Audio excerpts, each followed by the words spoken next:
Adonai ro'i lo echsar Bihinot deshe yarbitzeni Al mei menuchot yenahaleini Nafshi yishovev Yancheini b'maglei tzedek Yancheini b'maglei tzedek Leman shemo Gam ki elech begeitz al mavet Lo ira rak yata imadi Shiftecha hu mishantecha Heima yenachamuni Taruch lefanai Shulchan neged tzorirai Dishanta vashemen roshi Kosi revaya Achtov v'chesed yirdefuni Kol yemei chayai, kol yemei chayai. Meshavti beveit Adonai liorech yamim. Adonai roi lo echsar. Adonai roi lo echsar. For those of the pamphlet, please read the translation of Psalm 23, which I just read, chanted in the Hebrew. Together in the English. The Lord is my shepherd, I shall not want. He maketh me to lie down in green pastures. He leadeth me beside the still waters. He restoreth my soul. He guideth me in straight paths for his name's sake. Yea, though I walk through the valley of the shadow of death, I will fear no evil, for thou art with me. Thy rod and thy staff, they comfort me. Thou preparest a table before me in the presence of mine enemies. Thou hast anointed my head with oil. My cup runneth over. Surely goodness and mercy shall follow me all the days of my life, and I shall dwell in the house of the Lord forever.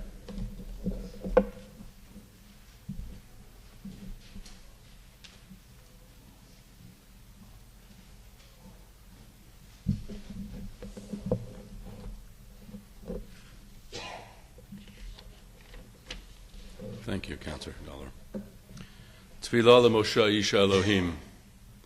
Adonai, ma'on ata hayita lana v'dor v'dor. B'terem harim yuladu v'techalel eretz v'tevel. U'me'olam ad olam ata el. Tashev enosh ad daka v'toma shuvu v'nei adam. Kelev Shneim Benecha Kayom Etmol Ki Yavor, Beshmor Abalayla. O Lord, you have been our refuge from generation unto generation.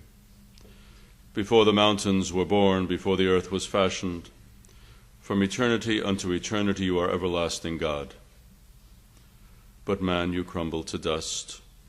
You say, return, O mortals, for 1,000 years are in your sight, as a passing day or an hour of night. You sweep men away and they sleep. Like grass they flourish for a day. In the morning they sprout afresh, but by nightfall they fade again and wither. Match days of sorrow with days of joy equal to the years we have suffered. For then shall your servants see your power, and their children know your glory. The favor of the Lord our God be upon us. He shall establish the work of our hands. The work of our hands shall he surely establish. Almighty God, Lord of the living and the dead, the hearts of your children who mourn are heavy with grief. We pray that you grant them comfort. They are overcome by pain and by tears. Help them to remember the triumph and the joy of life, even as they feel overwhelmed by loss, O Lord. Help them to meet grief with courage, to confront the angel of death with life. When despair threatens, when faith falters, sustain us all, O Lord. Be thou our refuge and our strength and our ever-present help. And let us all together say, Amen. In the Torah portion that we read tomorrow in synagogue, Parshat Chukat, we're told the stories of the deaths of both of Moses' siblings, his sister Miriam and his brother Aaron. Both are told movingly, but the story of Aaron's death is the one I'd like to begin with today. Aaron was Moses' big brother, 3 years his senior. It was he who accompanied Moses to Pharaoh, who served as his spokesman, who created the context for Moses to grow to greatness. And when he died, or rather as he approached the end of his life at the great age of 123, Moses sought to comfort him in advance and in the most meaningful way possible. And so he accompanies his brother to Mount Hor, where God has decreed that Aaron must die. But he takes along with him Aaron's son, Eleazar. God tells Aaron that he must wear the vestments of his office, the splendid vestments of the high priest of Israel, as he walks his last mile. No doubt this was meant to remind the people of the magnitude of the loss that was about to be upon them. But then, when Moses kindly, gently, helps his brother out of those very vestments and allows him to look on as he, Moses, dresses Aaron's son Eleazar in them, their purpose seems entirely different. As Aaron faced his end, the greatest comfort any of us can feel when contemplating death is the sense that it's not really all over, that there are those in the world who will wear our vestments, who will carry on with our work, who will stand for what we stood for, and who will constitute, through their efforts to preserve our legacy, our continued existence in the world of the living. With Aaron it worked well. He went to his grave content that Eleazar would further his life's work and proud of his accomplishments. And that, the Torah is teaching, is the ideal towards which we should all strive, the attainable ideal that alone has the capacity to rob death of its sting. That seems like just the right lesson to teach you as we gather here by Bob's casket and prepare to take our final leave of his mortal remains. He was a man who stood for the best things. He was a magnificent husband, a loving father, father-in-law, grandfather, great-grandfather. He was intelligent. He was respected. And he was one of those people who was able to succeed simultaneously on two different paths forward in life, the path of a successful businessman and the path of a devoted family man as well. And so here, at this sacred moment, the comfort we can find lies not in wishing that he had lived forever, for all of us owe a death and all of us pay up sooner or later, but instead comfort lies in thinking that the great qualities he embodied, the legacy of caring, solicitude, and warmth, the wit and the charm, his elegance, these things that were the hallmarks of his life over these many decades, in thinking that all of us may try on his vestments now that he no longer needs them. Surely none of us will find the idea of living forward in the world as exemplars of his finest values at all burdensome. Just the opposite, in fact. We should feel fortunate and ennobled by having had him among us for this long, and inspired to accept his example as the one we shall henceforth follow in his memory. Robert Finkelstein was born to his parents, Louis and Anne, on January 29, 1933, in Manhattan. It feels like a long time ago. On the day of his birth, Hitler became Chancellor of Germany. In California, workers began work on the Golden Gate Bridge. It was a time of trouble in the world. The Great Depression was in full swing. It was an age that looked back at the Jazz Age, now over, and the Roaring Twenties, now a thing of the not-too-distant past. The unimaginable horrors that the 1930s would yet bring were as yet undreamt of. The world, as ever, was balanced between the past and the future. And what would come of it all, none could say. But in Manhattan, it was a day of great joy as Robert came into the world as his parents' first child. In some ways, theirs was a typical story for their time and place. Bob's dad was a child immigrant to these shores, having come here at age 5 from Russia. His mom was a Yankee, born in New Jersey. They lived in Brooklyn until Bob was 7, then moved to Queens, where they settled into a home on Midland Parkway in Jamaica Estates. Bob went to school in Queens, too, spending his freshman year of high school at Jamaica High, but then wrapping up his high school career at the Milford Preparatory School for Boys in New Berlin, New York, now called the Milford Academy. And from there he went on to Tulane University in New Orleans, where he completed his Bachelor of Arts degree with a major in English. English literature, however, wasn't the only thing on Bob's mind during his Tulane years. During freshman orientation, he met a girl named Thelma Nyhouse, a native of New Orleans. They dated for 4 years and then got married at the Roosevelt Hotel in New Orleans, now called the Fairmont New Orleans, on June 5, 1954. Bob and Thelma, now done with school, set off into the world. First, they spent the summer in Miami, where they stayed at the Traymore Hotel while Bob completed some science courses that he lacked at the University of Miami in preparation for beginning his study of medicine in Chicago that fall. And then fall came, and they did move to Chicago, where they lived for 1 year, which was as long as it took Bob to realize that his path forward in life was not going to be as a doctor of medicine. In the meantime, he had been part of the United States Air Force Reserve Officers Training Corps, the ROTC, and now was obliged to serve his country, which he did. First, he was stationed back in Miami.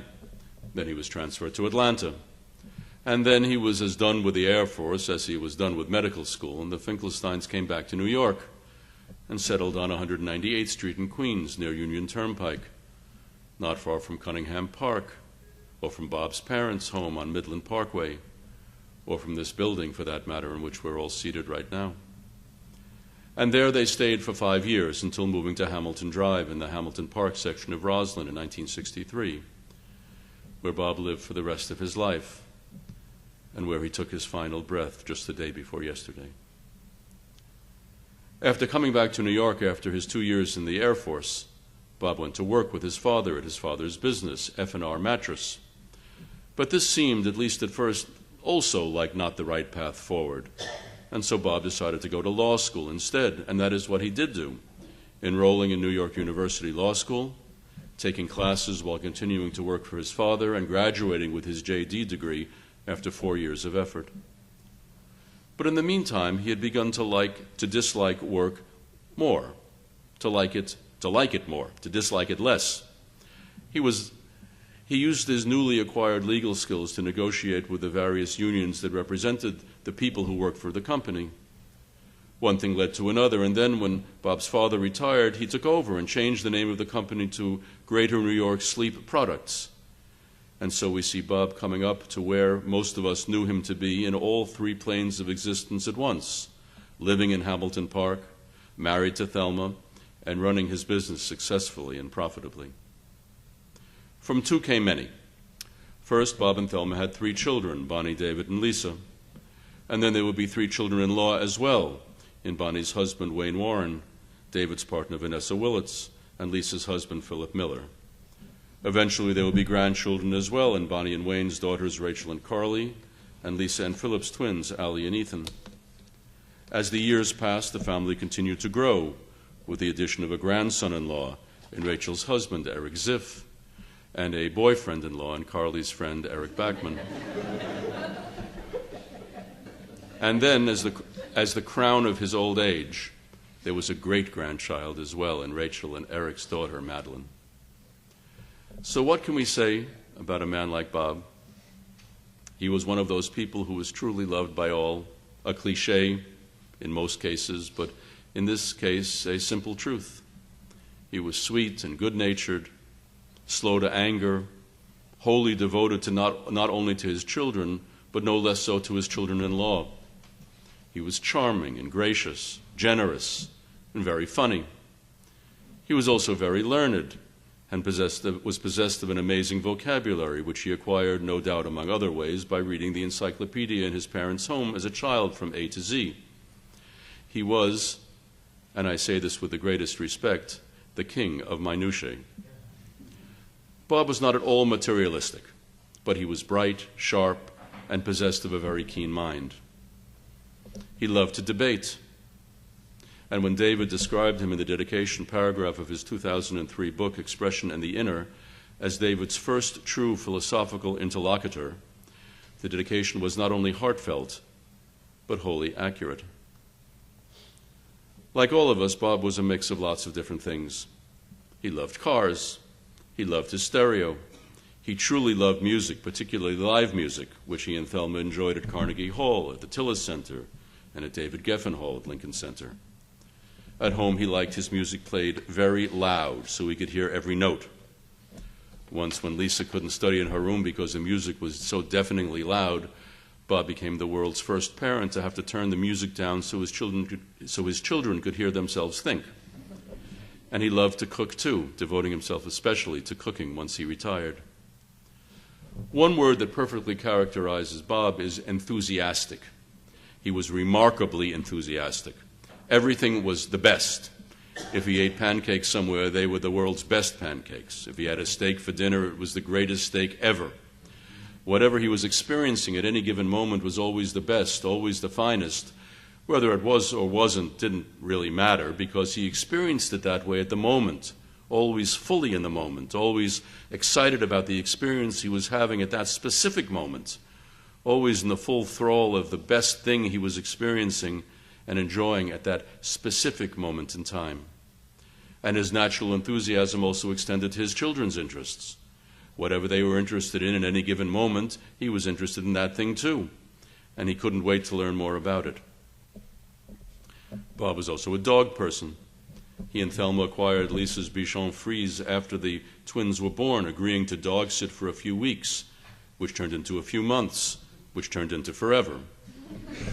Rocky was not just a nice pet, he was truly beloved.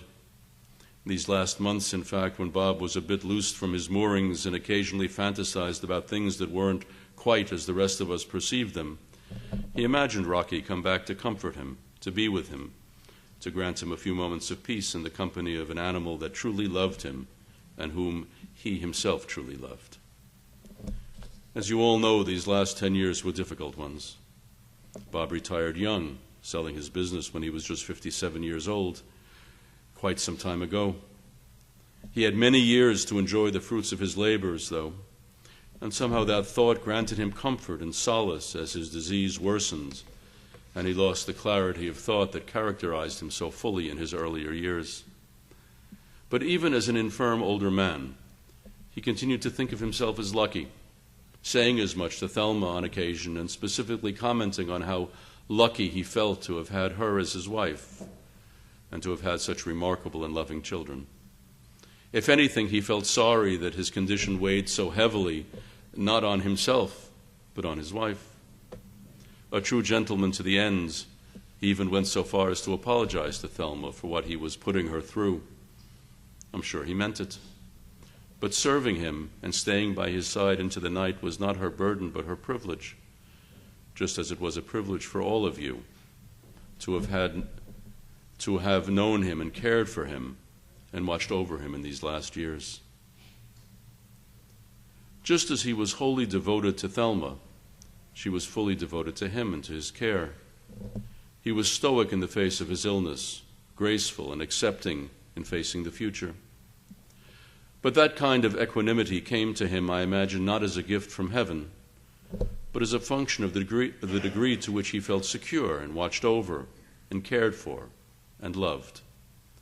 When he said that he found comfort in the thought that no matter what, we all only die once, I think he meant that thought simply and plainly to mean that when you come down to it, we all owe one death, and at least eventually we all pay up, so why suffer over it unduly?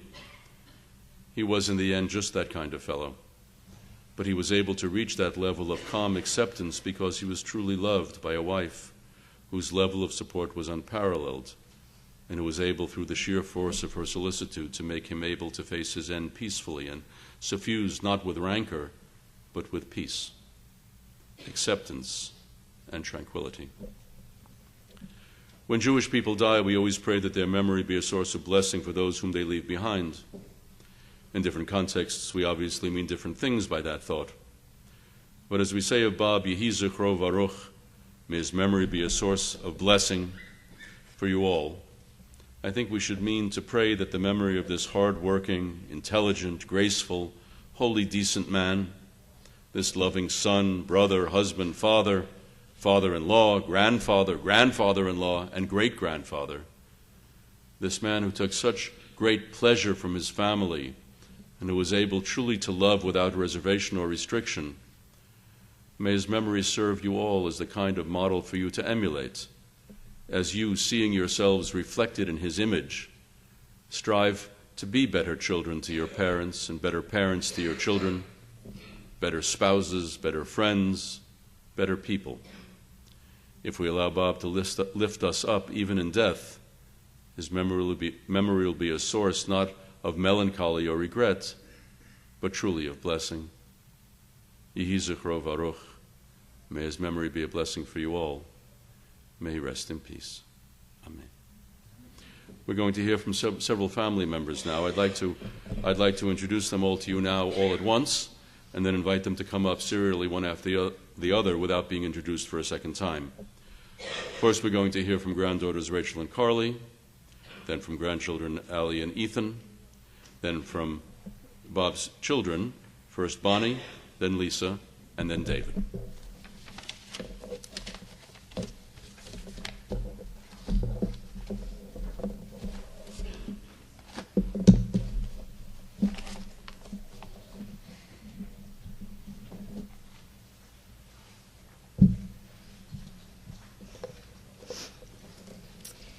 My grandpa was someone who was always present. He was physically present in the sense that he was so involved in my life. When I was younger, this meant babysitting me, having sleepovers at his house, picking me up from the airport on weekends home from college, and everything in between. If it was a sleepover at his house, we would sit in the kitchen while he made up elaborate stories with the candle lit for effect. He was a great storyteller. In the morning, I always knew he would make his special waffles because he knew just how much I loved them. He came to all of my events for as long as he was able. Recitals, camp visiting days, graduations. He was always there for me and made sure to tell me how proud he was. My grandpa was also present in that he always lived in the moment. As he got older, whenever we were together as a family, he made it a point to say how happy he was to be with us. The way he said it made it sound like each time was the single best moment. If it was a dinner, he would also describe the meal in a way that sounded like it was the single best meal he ever had. Of course, until the next meal he had, which became the best meal he ever had. He was someone who always wanted what he already had, truly an indication that he lived a fulfilled and contented life. His endless videos and photographs also showed his family how important we all were to him and provided some entertainment as we got older. Being present and appreciating every moment is something I will take with me from my grandpa and strive to live in that same way. Grandpa, I hope you are comfortable and that you are happy. You had told me so many times that I need to make sure Rocky, your dog, is at your funeral. While the order of events didn't play out that way, I know that the second we lost you, Rocky got you back. I hope you know I feel so incredibly lucky to have been blessed with having you as mine. You have been the best grandpa, and I'm so thankful to have memories and lessons from you that will always be present in my life. I love you and miss you terribly.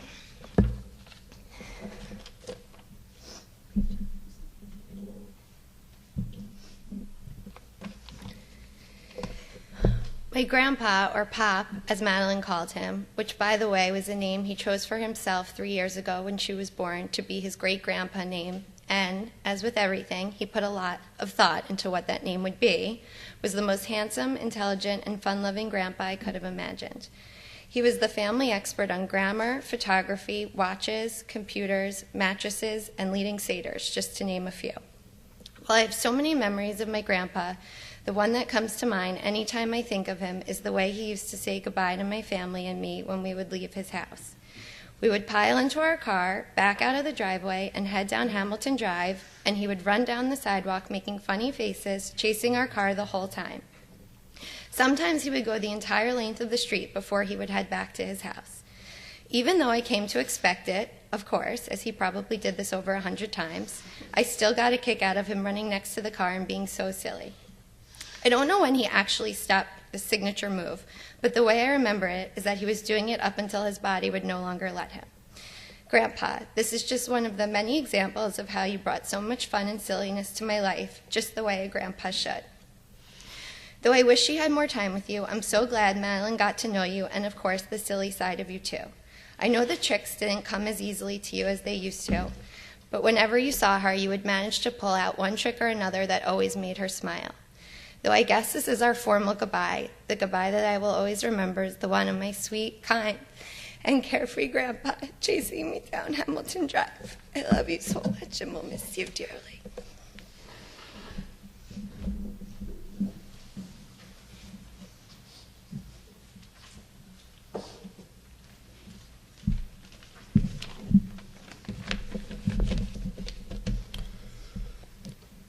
Anyone who knows me knows that I love to have a good laugh and try to have a smile on my face as much as I can. While my affinity for humor certainly stems from my relationship with my mother, she and I truly are products of the good nature of my grandpa. Whenever I was with him, he never failed to put a smile on my face. Whether it was due to an inappropriate joke or a funny song he would sing to me and Howie, he always found a way to make his grandchildren, children, and wife happy. I think every one of you would agree that Grandpa's upbeat personality has played a role in shaping all of our lives. When I first began reflecting, one concrete example of his impact immediately came to my mind. Before I was born, when my mom, Aunt Bonnie, Uncle David still lived at 23 Hamilton Drive, my grandpa would always exit the house by screaming to them, "Goodbye, you unsatisfactory people." Something my mother, father, sister, and I continue to say to each other today. And it goes beyond his family. Everyone who knew him loved his presence and thoroughly enjoyed being around him. He was a people pleaser. His wit, relaxed demeanor, and his love for his family are all attributes I strive to maintain every day because those are the traits what allowed Grandpa to enjoy life as much as possible. As a sports lover, just like Grandpa, nothing made me happier than to see a grin on his face when the Mets would actually win a game, as rare as it was, and his simultaneous never-ending interest in my athletics as well. As his only grandson, I hope to do as much as I can to learn from the amazing life of my grandpa. And while I can't say I'm thankful that his influence on me has made me a Mets and Jets fan, I will forever cherish the continuous smiles, jokes, and happy memories we've shared. I love you, Grandpa.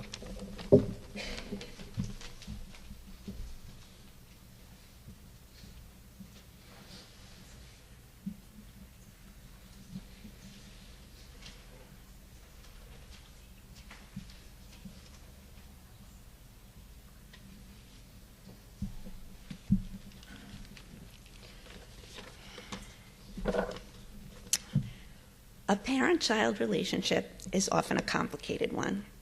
After all, it goes back further than any other, so there's a lot of opportunity for issues along the way.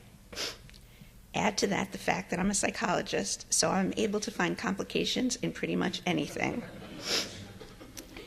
But one of the remarkable things about my relationship with my dad is that it was just so simple. He always made me feel adored, and I adored him right back. He was my hero from the time I was a little girl.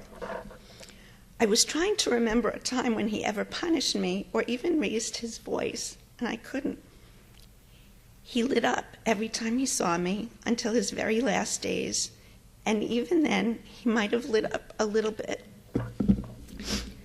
What's amazing is how sad I am today. For so long, we've had only a tiny sliver of my dad, but I will even miss that tiny piece. I was trying to think of memories from before he was sick, and right now it's still a little hard, but I'm relieved to see that it's getting easier. Some of my happiest memories of him are the times he brought me up to college. He would set up my room with all the most technologically advanced equipment, which was far from advanced by today's standards, but advanced for then. And amazingly, he was even able to teach me how to use it. I still remember how much he loved this one particular French restaurant in Ithaca. It was the first time I had ever seen chocolate mousse served in a chocolate shell made to look like a bowl. He kept telling me I could eat it, but I didn't believe him. My dad had a real mischievous streak and loved when he could make you believe some outrageous thing that wasn't true. So as much as I wanted to believe him, I was leery. He took such delight when I finally bit into the bowl and saw that it was actually chocolate. I thought it was the greatest thing ever invented, and we talked about that moment for years to come. Some of the things he made up actually ended up happening years later. He had told me when intermittent windshield wipers first came out that they could actually sense moisture on your windshield. I thought that sounded perfectly reasonable, but it wasn't true back then.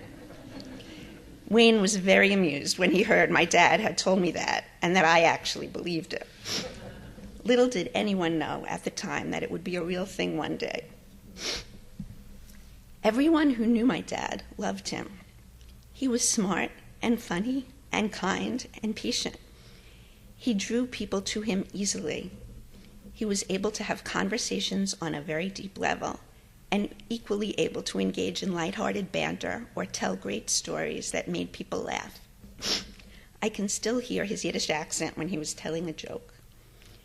As I'm thinking about it, he loved making people laugh, and he also loved making people think. That's a winning combination, and it's no wonder so many were always drawn to him. I always knew how lucky I was to be his daughter, but never so much as now. I won't say I no longer have his presence in my life, because I always will. But oh, how much I'll miss him. I listen to Sirius Sinatra on XM radio in the car all the time. Once, when Wayne and I were going somewhere, and we had just heard a lineup of Frank Sinatra, Tony Bennett, and Ella Fitzgerald, Wayne said, "I feel like we're driving around in the car with my father." To which I replied, "So do I. That's why I listen." Dad, you were a great man in a quiet way, without a lot of pomp and grandeur. But your friends knew it. Your nieces and nephews knew it. Your grandchildren knew it. Your wife knew it. And your children knew it. In the end, that's what matters. I'll miss you terribly, but I'll carry your light around with me everywhere I go. That twinkle in your eye, that smile on your face, and that hearty laughter. I love you.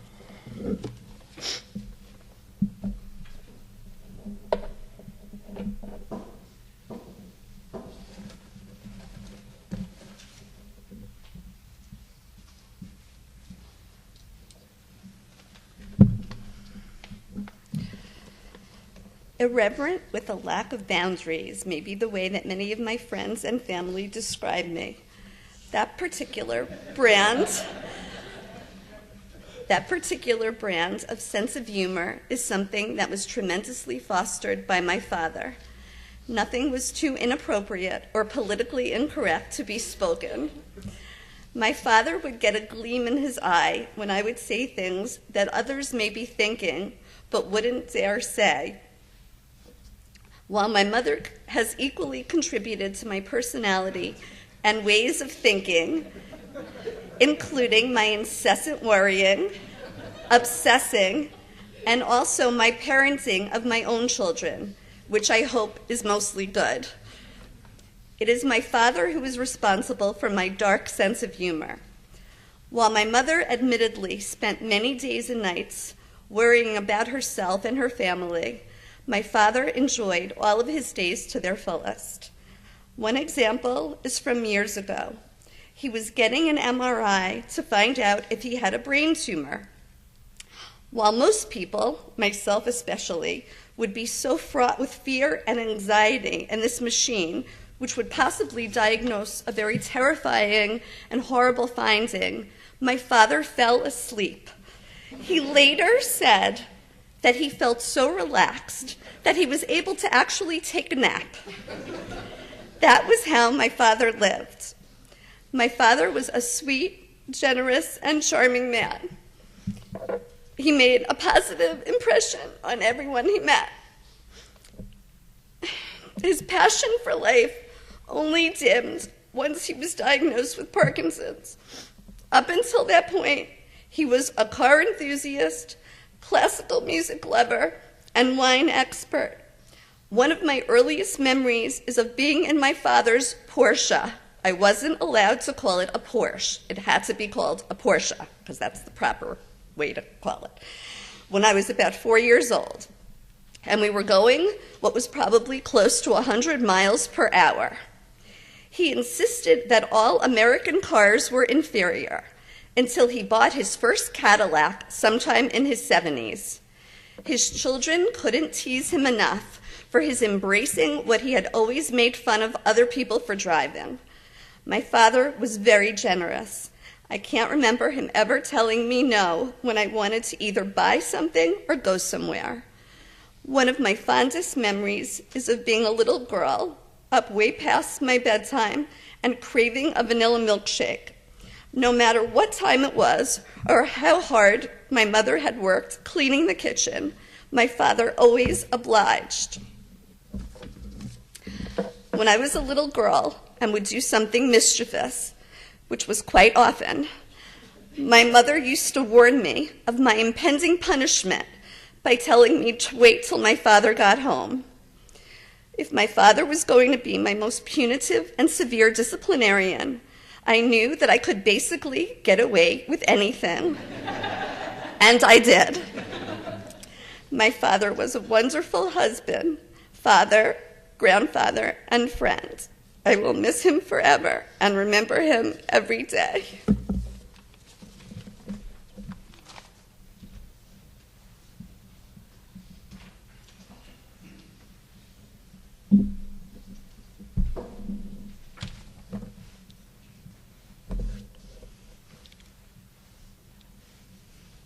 I like how consistent all of these portraits are. Mine is too. One day, maybe 2.5 years ago, my father phoned me in Chicago and said, "I've been feeling upset about something. I can't stop worrying about it. It's all I've been thinking about for days." At this point in the course of his Parkinson's, he was acutely conscious of the ways in which the disease had been eating away at not only his physical, but his cognitive capacities. He was aware that he had already lost much of himself, and that day by day he was losing more. He talked about these losses sometimes, but never in a way that suggested he was terribly distressed about them. He never seemed like the frightened and bitter wreck of a person I figured I would be if I were in the same situation.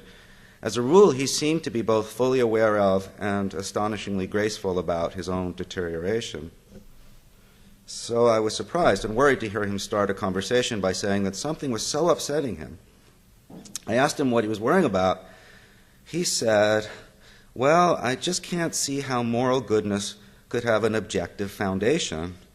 I don't want to conclude that morality is a fiction that we invent for ourselves, but what could a genuinely moral fact consist in?" When he said that, I laughed for a long time.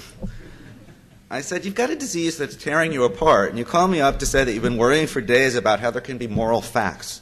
You may be the most philosophical person I know."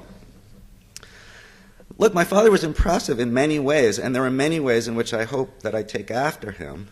People tended to like him a lot, and they liked him for excellent reasons. He was charming, funny, kind, calm, and good at expressing affection. All of that's come out in what people have said. He was fun to talk with. He loved food and wine, classical music, dirty jokes. He knew how to make a cappuccino and was willing to make a cappuccino. But I have only a few minutes up here, so I decided to limit my remarks to two virtues of his that I admired a lot, and both of which had big effects on me. I've already introduced one of those. He was tremendously good at and loved pursuing philosophical questions. He really had talent. He should have done it for a living. And I consider myself so lucky to have grown up with someone who was continually showing me and so teaching me how to think clearly and honestly about big, difficult questions. Here, I can't resist telling you a story that I sometimes tell students. When I was 16, I went to a 6-week summer program that Cornell University ran and still runs for high school students. My father suggested that I take a philosophy course while I was there. I didn't know what philosophy was, but I took an introductory course in it. At the end of the summer, I found myself obsessed with a problem that I'd learned about in the course, what's sometimes called the problem of free will and determinism. The problem, I guess a way to put the problem, is that there seems to be a very convincing argument whose conclusion is that human freedom is an illusion, and so none of us are actually responsible for anything that we ever do. I was very bothered by this argument. It seemed absolutely compelling to me, but its conclusion is very hard to accept.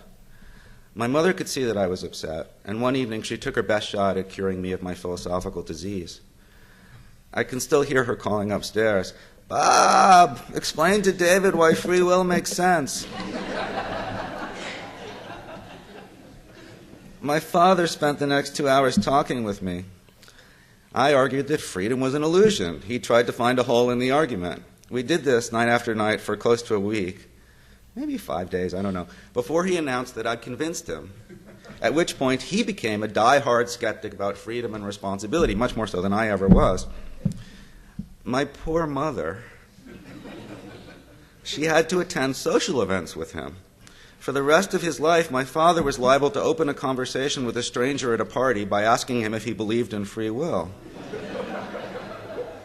But for me, at 16, it was amazing to have a father who could be moved by an argument, one that I'd presented to him, moved to fundamentally change the way he understood the world. I said a while ago that I was going to discuss two virtues of my father's that had profound effects on me. So far, I've told you about one.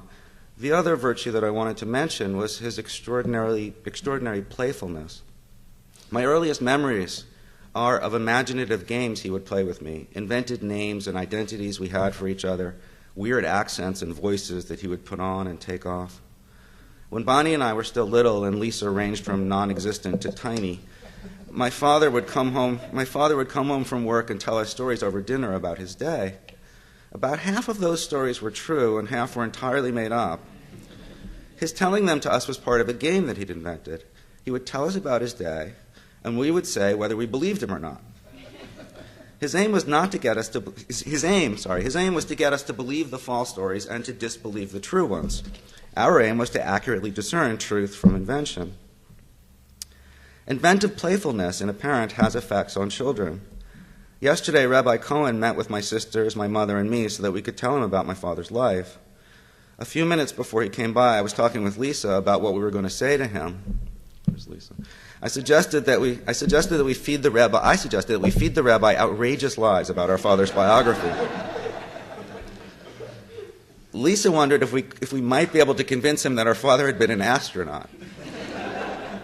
Both of us got caught up in the story that we were going to tell, the story of a young astronaut who was unjustly forced to leave the space program before his first mission. We didn't go through with it, but I can't help imagining that somewhere off-planet my father was wishing that we had. For what reason? For what reason? You can, glad I left that out. The reason. The reason.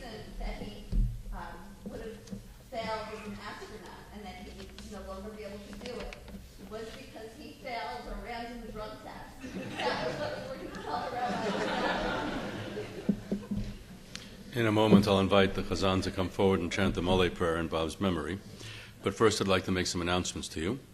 First, if any of you is moved by your recollection of Bob's life and you wish to memorialize him in death by the gift of charity, the family has specified that they would particularly appreciate gifts to the Michael J. Fox Parkinson's Disease Foundation or to the North Shore Animal League, both worthy charities.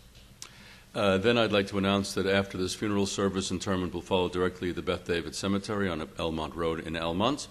If you wish to form a procession with us to go to the cemetery, as you leave this chapel, the staff from Sinai will explain to you how to form a procession along the service road so that you won't be left behind. After the burial, the family will sit Shiva at the Finkelstein home at 23 Hamilton Drive in Roslyn. The family will be receiving visits of condolence today following the burial through 6 p.m., tomorrow after Shabbat until 10 p.m., and on Sunday and Monday from 1 to 4 p.m., and from 6 to 9 p.m. There'll be evening services in the House of Mourning at 8 to 10 p.m. on Sunday and on Monday. All are welcome. Now I'd like to invite you all to please rise in place and to remain standing until the casket is escorted from the chapel.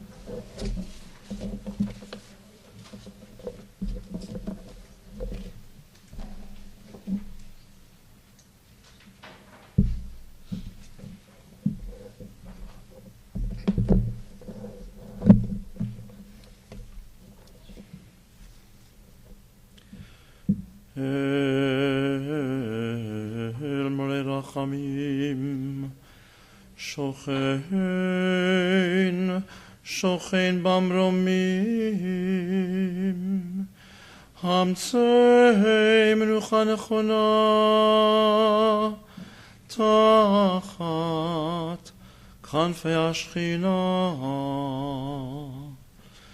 B'malot Kedoshim U'Tohorim Kezohar Harakia Mazirim Het Nishmat Yerachmiel Ben Leizer Shehalach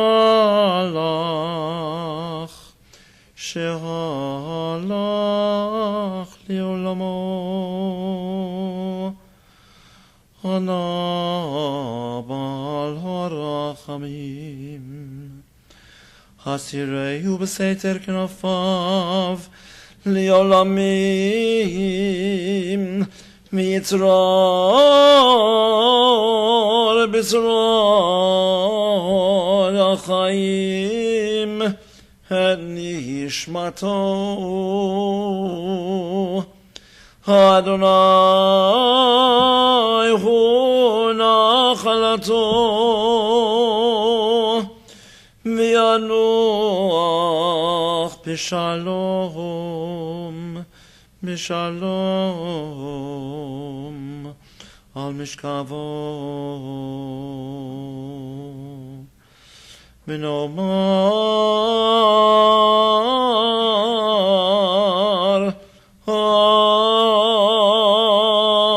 Amen.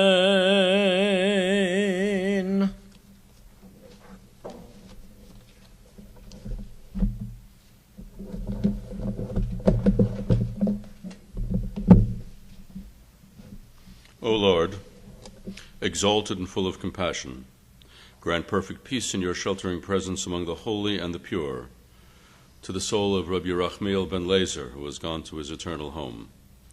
Master of mercy, we beseech you, remember all the worthy and righteous deeds that he performed in the land of the living. May his soul be bound up in the bond of life everlasting, and may the Lord be his portion. May he rest in peace. Let us say Amen. Please remain standing now as the casket is escorted from the chapel.